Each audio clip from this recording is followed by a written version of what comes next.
There's a circus in town, and I'm the clown. This is Funny Like a Clown podcast. I'm your host, Dennis Wirth. October 6, 2021. This is episode 128.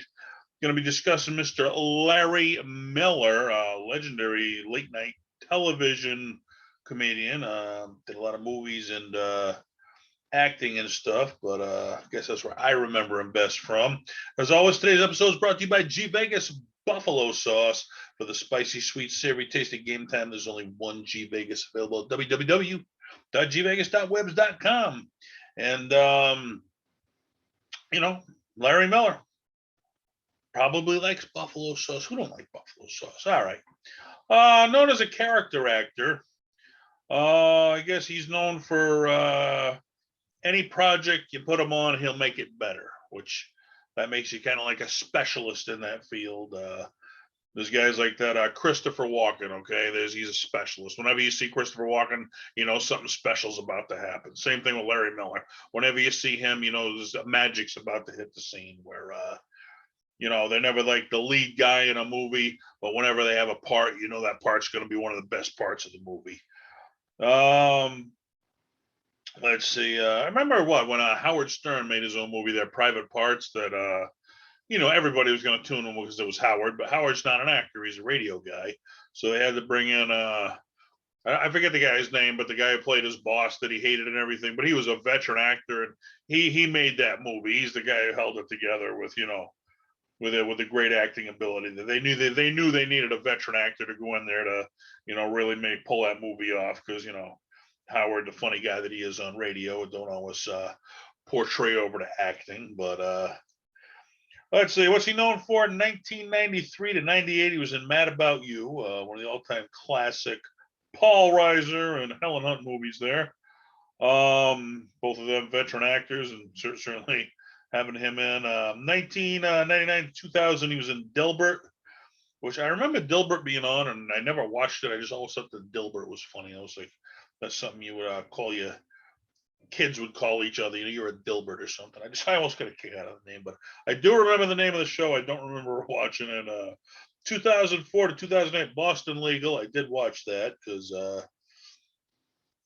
hey, I'm a Boston guy. Got the Boston accent. No, Boston Legal. But Denny Crane, very good show. I guess one of the roles he's best known for, 1990s Pretty Woman.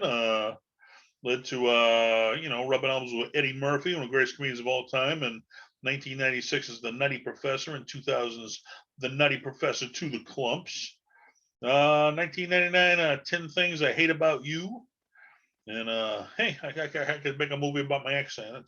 10 Things I Hate. It'd be more than 10 Things. All right, that's another subject. Let's see, 2001, The Princess Diaries, the all-time classic. 2004, The Princess Diaries 2, which I've never seen, so I ain't heard much about it either, so who knows if it's classic or not. But once Andre the Giant passed, what could you really do? Let's see. He was born in Brooklyn, New York. I guess his first gig in acting came when he emceed the TV series Fame, which I do remember Fame, and I do remember watching it as a kid. It was one of those big, teeny boppers. All the teenagers had to tune it in. Fame, I'm gonna live forever. I remember the theme song, but I don't do the show. But it was some big dance school. I remember. Yeah, I think it's kind of like Cobra Kai now. It's like the big teeny bopper series. But they danced, and Cobra Kai does karate. But that's what it was. But hey, he was emceeing it. Not a bad gig. Very popular show on TV. As I mentioned, he gained popularity being the store clerk in Pretty Woman, which the all-time Richard Gere classic right there. How big of a specialist is he? How good is he at the game? He's got credits in over 50 movies, which, man, you got a credit in over 50 movies. That's saying something. That's a lot of work right there, which, he don't get typecast either, okay? Because once you're in a leading role, like, they said Hogan's Heroes, the guy who did the lead in that, he was typecast. He couldn't be typecast as anybody else because you remember that the Fonz in Happy Days. For years, he was typecast as the Fonz. Nobody, would believe him in any other role. It was impossible. I remember they said that about Al Bundy from Married with Children. He was on that. Then he did a serious role, and it was a serious moment. And when they test marketed the movie, it was a serious moment, and it shifted to Al Bundy's face, and everybody started laughing. And they said, we got to reshoot it. But it was funny because they remembered him from Married Children. He was typecast. So, but here's a guy who continues to work. He don't get typecast. He can do the movies. And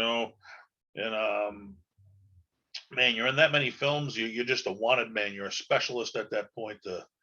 Come on, just be in my movie. Let's see.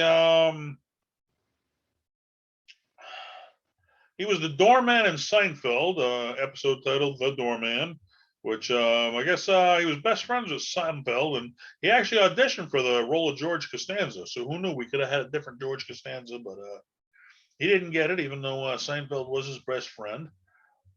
But I remember local comedian Tony V. I had him on the podcast. Boston comedian. He was the umbrella guy, and just if you're on Seinfeld, if you're Carl LeBove, he was an elevator episode, a friend of mine. So just if you get a few seconds on an all-time classic show like that, you can go to a comedy club. I've been on Seinfeld. You're on Seinfeld, yeah, we'll pay you, no problem. I mean, that's all you need. It's just a few seconds in a show like that. You're doing good. Let's see. He was a nightclub owner in 2 episodes of Law and Order, another very popular show at the time. Let's see. In 8 Simple Rules for Dating My Teenage Daughter with John Ritter. John Ritter, the all-time classic actor from Three's Company. Which I can't say after Three's Company, he stayed around, but he really, you can't top Three's Company. He really didn't do much to come close. But I mean, he stayed in the game, and he's in the game at Larry Miller. Let's see. As a stand-up comic, now here's the one I remember him mostly for. He's best remembered for his routine, the 5 levels of drinking.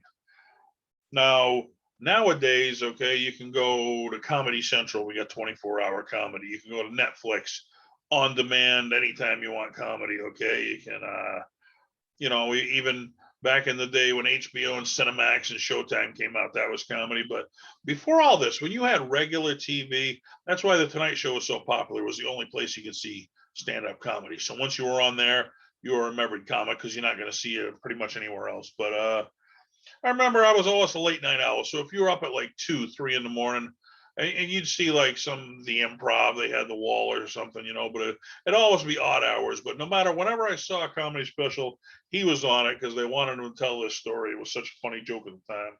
The 5 levels of drinking, where you're getting drunk and you go from, I could sleep on a couple hours, I'll be fine. I'm a pull an all-nighter, I'll be fine. I'll never do this again. And I remember he by his peers, they said it was well written and it was very influential. And because like I say, who hasn't gone through the 5 levels of drinking being drunk? But the reason it was influential, because he said he wrote it and it's like he couldn't find just the words to portray what he wanted to do. And finally, after rewriting it 4 or 5 times, called Working Out a Routine, he finally worked it out to where, it got across the message he was trying to get across. And the way that he reworded it was really, was looked up to by his peers, for pulling that off where everybody could get the message, and not a roundabout way, but a direct way. It's like that in comedy. You got to play on a routine a few times, like sometimes you record it, and then after you record it, you think, oh, I could have made that better. And you can even change it after it's recorded. So you can always improve on a joke. I don't think there is the perfect joke. It can always be improved on.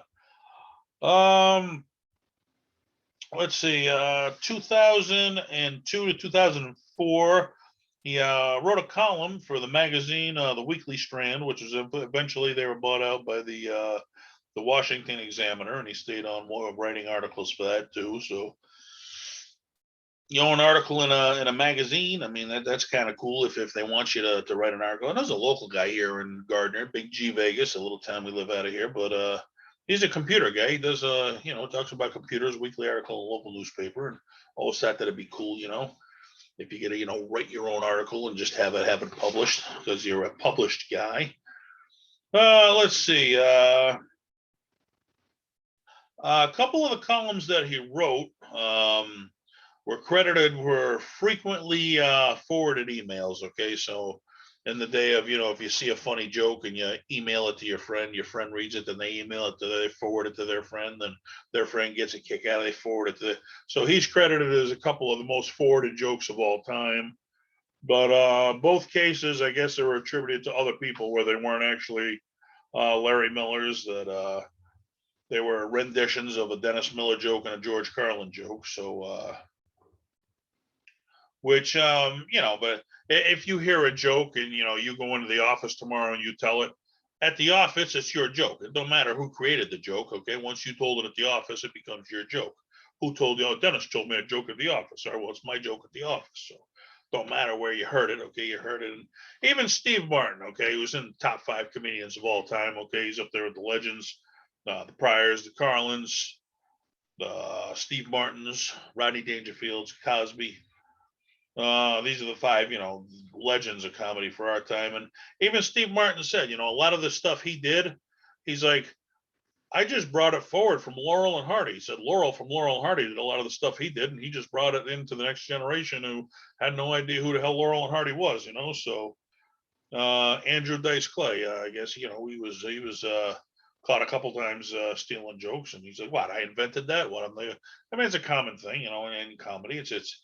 It's not a cool thing to do if you steal somebody's joke, but it happens, and that's the way it is. It's a dirty business."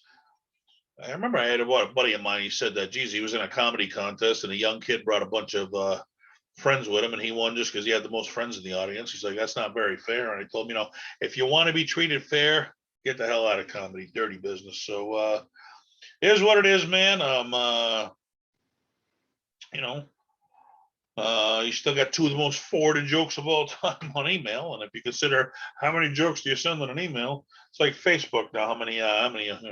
How many shares can you get, or how many clicks can you get, or whatever it is. I had one, get this, because I do the routine, the child sports superhero, which I'm making a movie about now. The world needs a new superhero. Gonna be on Amazon Prime, check it out. But yeah, the page started out and I only had a few hundred followers. All of a sudden I had one post go viral. It was a guy holding up a sign that said 14 parents week worldwide commit suicide due to child access issues. That ended up hitting 3.5 million people, which I don't know how many people are on the planet, but 3.5 million people saw that post from my page.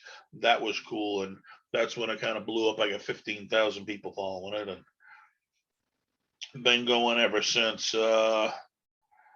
He started his own podcast this week with Larry Miller, and he suspended it, as most of us suspended things after injury. He first suspended it. He had an injury where he was hospitalized with a coma, and once he came out of it, he resumed it in 2013. 2015, he retired it again, and he said COVID is, the reason that he retired it, which,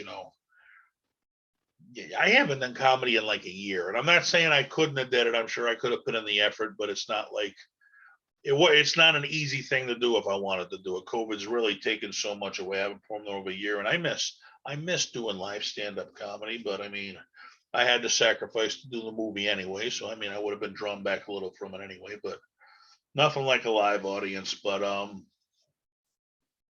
geez, I should have looked before I got you. I remember, and I must have seen it 3-4 times and performed the 5 levels of drinking, and I can't for the life of me remember what the 5 levels were. It was well, I've had a few and I'm feeling drunk, I should go home, but hey, extra couple ain't gonna kill me. Then the second level is, well, I can afford to get a little tipsy because I got all night to recover. I'll be to work till tomorrow morning.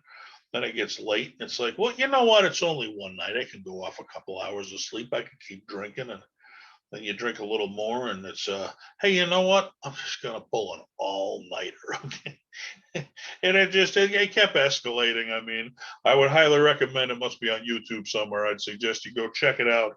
Larry Miller, the 5 levels of drinking. And like I said, man, I mean, this guy, before there was HBO, before there was, Netflix, before there was Comedy Central, there was the the Tonight Show with Johnny Carson, the David Letterman show, and there weren't many other places you could see, stand-up comedy. You go to the odd channels, the 25 or the 38, UHF buttons, and like I said, 2, 3 in the morning, they might have a half-hour comedy special that hardly nobody watches at a comedy club. But damn it was television, and there was no else to be. You were on, and this guy was on. I remember it was him with that routine. There was another guy, he talked about Marsha Brady and doing a geek check from the Brady Bunch. He was on. It was such a popular routine. And yeah, if you can make it run on a late night circuit, man, I mean, if there weren't other places to be seen, that was the place to be seen, and you'd gain popularity.